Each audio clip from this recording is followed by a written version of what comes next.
Yoga Sunda. Perkenalkan, nama saya Fatali Fari. Nama saya Usep Hidayat. Nama saya Dedi Saputra Wijaya. Nama saya Bella Alpiano. Menurutkan Bapak saha anu nyieun kebijakan ngirim barudak masalah ke barak. Ya Bapak guru urang anu ayeuna Bapak Dede Mulyadi. Kumaha anjeun ngabales masalah ieu? Nah, perlakuan ieu bener atawa salah? Ya sampun pendapat Bapak mah bener pisan. Bener.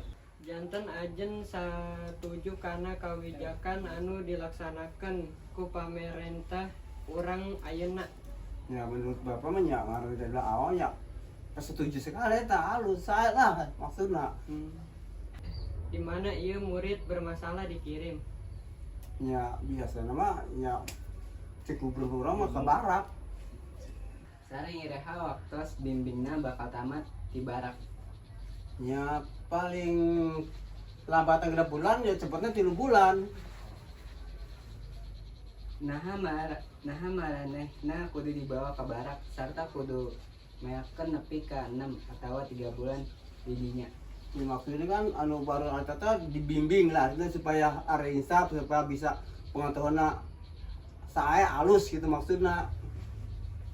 Janten dina sadaya patarosan kumaha saeur anjeun ngenaan barak militer ieu.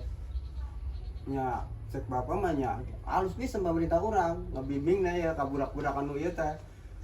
Artinya anak-anak didik orang supaya ari insaf supaya jujur bener. Ya. Makasih, Pak. Sekian dari kami. Wassalamualaikum Warahmatullahi warahmatullahi wabarakatuh.